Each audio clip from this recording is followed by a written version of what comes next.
we are driving into your business. Well, a great thanks to all the viewers across Africa, West Africa, that is Cote d'Ivoire, Ghana, Cameroon, and those that are viewing in from North Africa, that is from Libya, Tunisia, Algiers, Rabat, Morocco. Greetings to you out there. And coming in down to the Central Africa, the Central African Republic, one of the first nations to actually endorse cryptocurrencies as legal tender in Africa. Very interesting with such amazing discussions that we bring out there. And your response is quite very amazing. And coming in down to South Africa, Lesotho, always grateful. And of course, Namibia, Mozambique, and quite so many countries down there. And here on Smart Means Business, we definitely bring you that information that is both national, continental, and global at the same time. So regardless of any part of the African nation you are, these facts actually affect you in some sort of a way. And I believe they can be influential and very important when it comes to decision making and implementation. Well, on Smart Means Business, we believe in inspiration. Quite key. Let's get inspired for now.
All right, success is the key.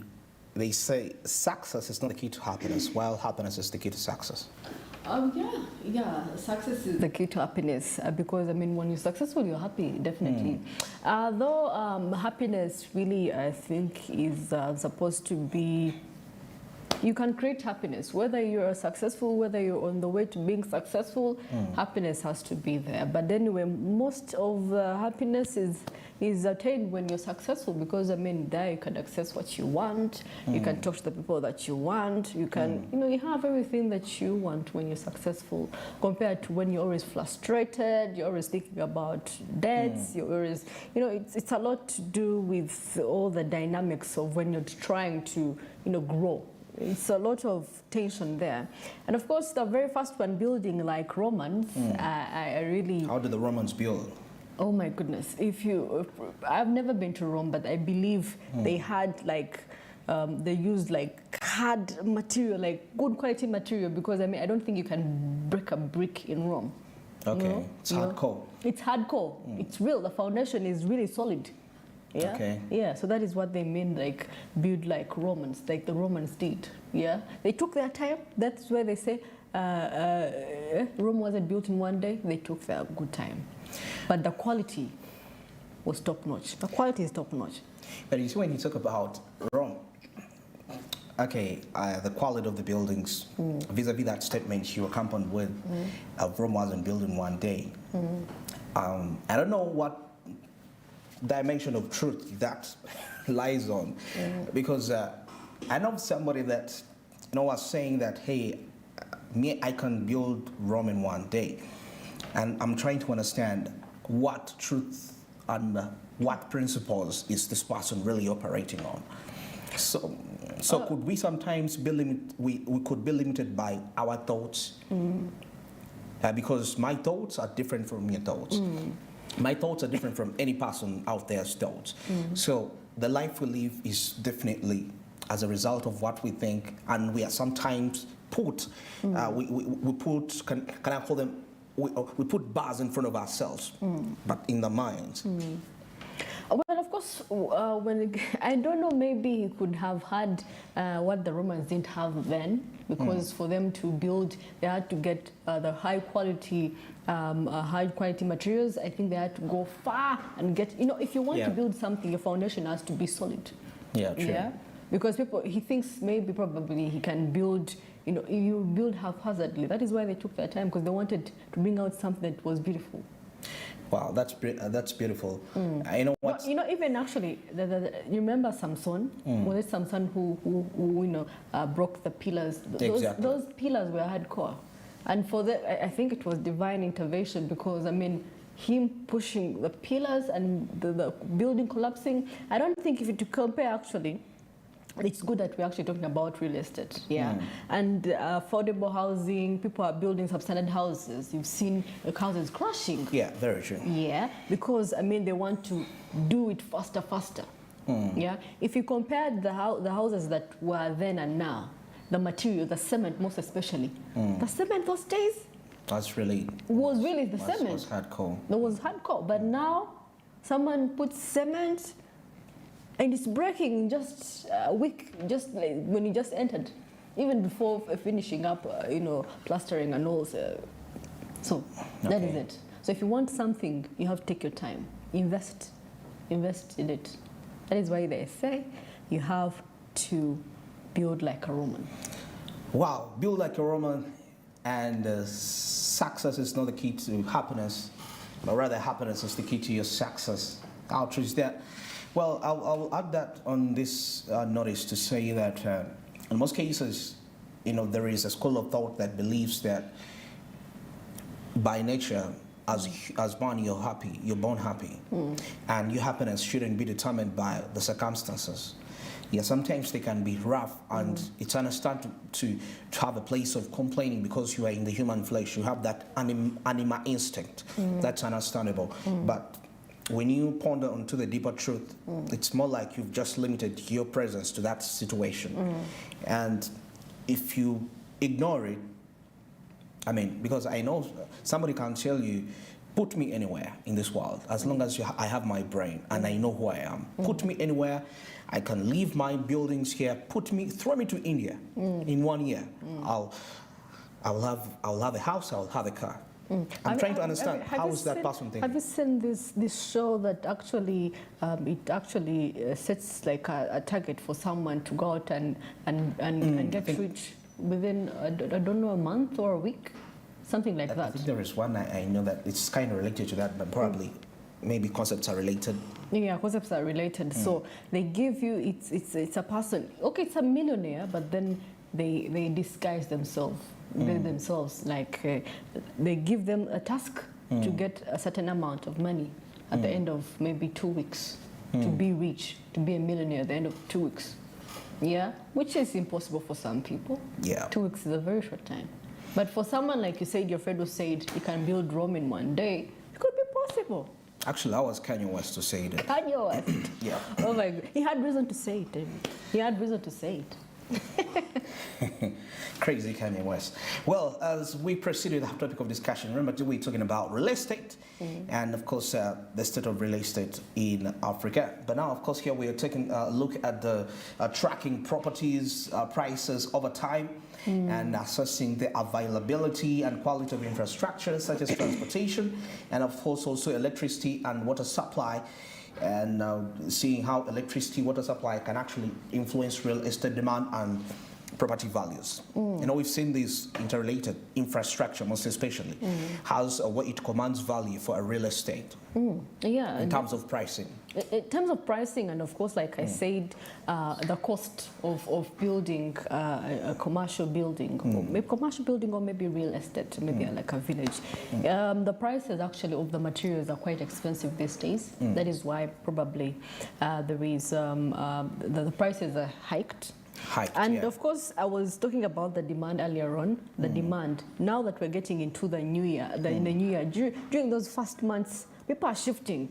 Yeah, they're shifting, they're relocating. Exactly. So there is demand.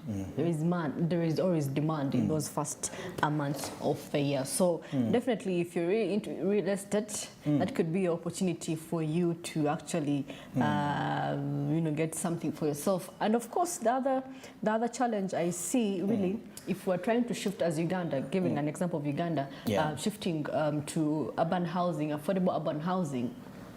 And of course, seeing that we do not have a minimum wage, and of course, expectations of these houses expecting to be, maybe you're going to be paying a mortgage of 200,000, 250,000. It's quite hard for a person who has been living in Boise in a small room of 20,000. 20,000. Yeah. Very true. Yeah, so I believe there has to be subsidies. Maybe the government will subsidize these houses that are going to set up. Okay. It's going to be challenging. It's going to be challenging because on top of that you have to pay bills, water bills, electricity. Yeah, so it's going to be a lot. Yeah, so. Oh, okay, very interesting here. Maybe just to give you a briefing here, the real estate market in East Africa is actually growing rapidly due to the rising middle class, definitely fueled by expansion, urbanization, we see, and growing middle class. And of course, infrastructure plays a very crucial role in shaping the real estate demand and property value. While we get to understand that tracking property price trends provides insights into market performance and future prospects here. Now, infrastructure encompassing transportation, electricity, water supply, and other essential services directly impacts real estate demand and property values. Now, well-developed infrastructure definitely enhances connectivity, which improves access to that area and fosters economic activity, thereby attracting residents and businesses to really to be in specific areas. This is a fact. And why I would back this up with this fact from the World Bank. Now, this is the Logistics Performance Index, which provides a quantitative measure of infrastructure quality across countries. Now, Kenya, with an LPI, that is with a Logistics Performance Index, ranking of 61 out of 100 countries, boasts relatively developed infrastructure that is compared to its counterparts in Africa. So you can really see how that comes about. On the other hand, Ethiopia, with an LPI, logistics, that is the Logistics Performance Index, ranking of 152, that is which is making strides in infrastructure investments with significant projects underway to actually improve transportation networks and expand electricity access. Now, the impact of infrastructure on real estate is evident in property price comparisons. For instance, in Nairobi, Kenya, apartments in areas with access to reliable transportation, stable electricity supply, clean water and all that, they actually do command higher prices in terms of value. Why? The roads, the electricity, and the supply of water. Yeah. So, property price indices such as Knight Frank Residential Index, of course, they definitely track property price movements over time. That is providing valuable insights into the market performance. Now, historical data on property price trends in East Africa reveals periods of growth and decline at the same time, influenced by economic cycles, political stability, and supply-demand dynamics. For example, still, we see that in Kenya, Nairobi, a period of rapid property price appreciation. There was a period of these, properties high. I mean, they were high. They were valued very high in 2015 and 2018. This was driven by strong economic growth and the growing demand for housing. Yes, in Kenya. However, the market witnessed a slowdown in 2019. That is due to the political uncertainties and the tightening of lending regulations. But definitely, on the bigger picture here is that factors influencing property price trends we need to understand are largely on economic conditions. There is population growth, supply-demand dynamics, and of course a strong economy with rising disposable incomes tends to increase demand for housing, leading to price appreciation. Now that's the issue we have here in Uganda. We're talking about subsidization of these houses, but what is the disposable income of the households in Uganda? That's a key question, because with Kenya, there is a strong economy with people having disposable income. So literally people are empowered. The system empowers people to have enough income on them, empowers them to be able to save enough money on their accounts, so they're able to really afford that. Now, of course, with the case studies in here, Kenya, Ethiopia, and Tanzania, we want to illustrate here the diversity of real estate markets in East Africa. We can examine the case here and take a look. Now, Kenya's real estate market has been one of the most vibrant in East Africa. That's a fact. It has been in East Africa, driven by strong economy, growing middle class, like we mentioned, and a burgeoning tech sector.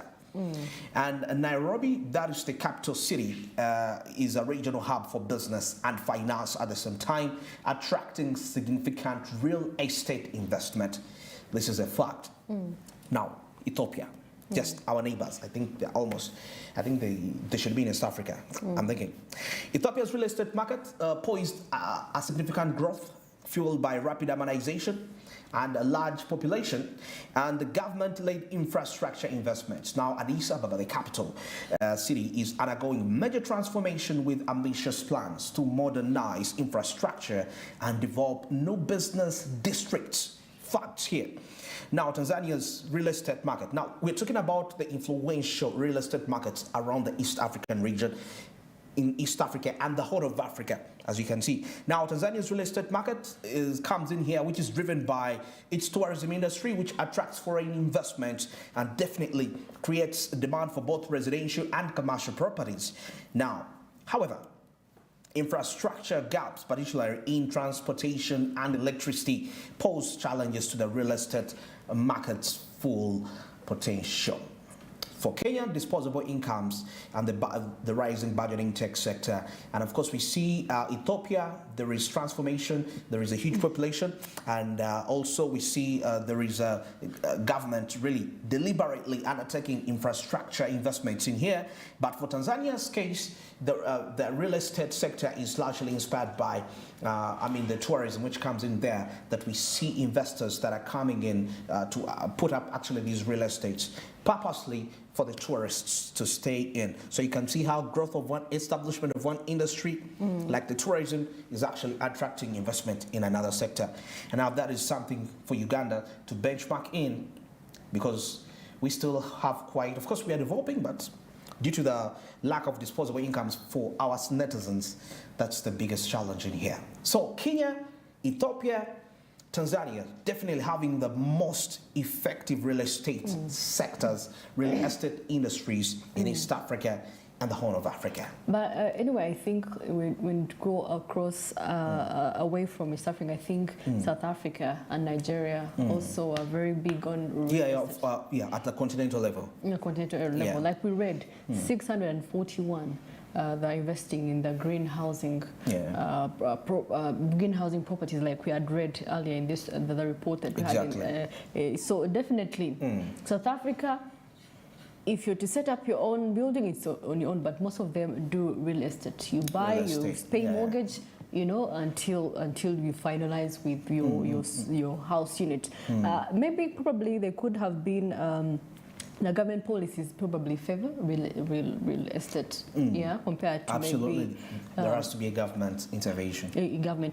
So that is the same thing we're calling for, because now, if you see Jomai properties, it's entirely for an individual, in Uganda. So definitely it's on them at the end of the day, to lure people to come and buy into these houses. And like just imagine like that kind of village right there. To lure an average Ugandan, it's really hard. Absolutely true. Someone is grappling to pay 100,000 for rent.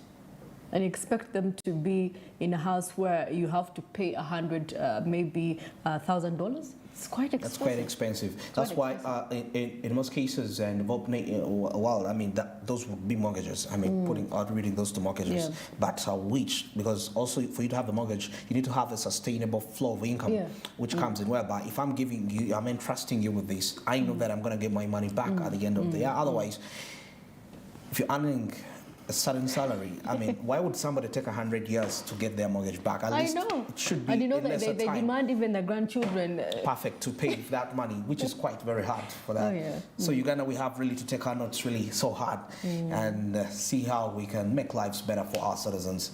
Well, that is it for now. It's 2 minutes to 8:30. Let's take a break, and of course, when we return, we have something from sports and business and entertainment. Stick around.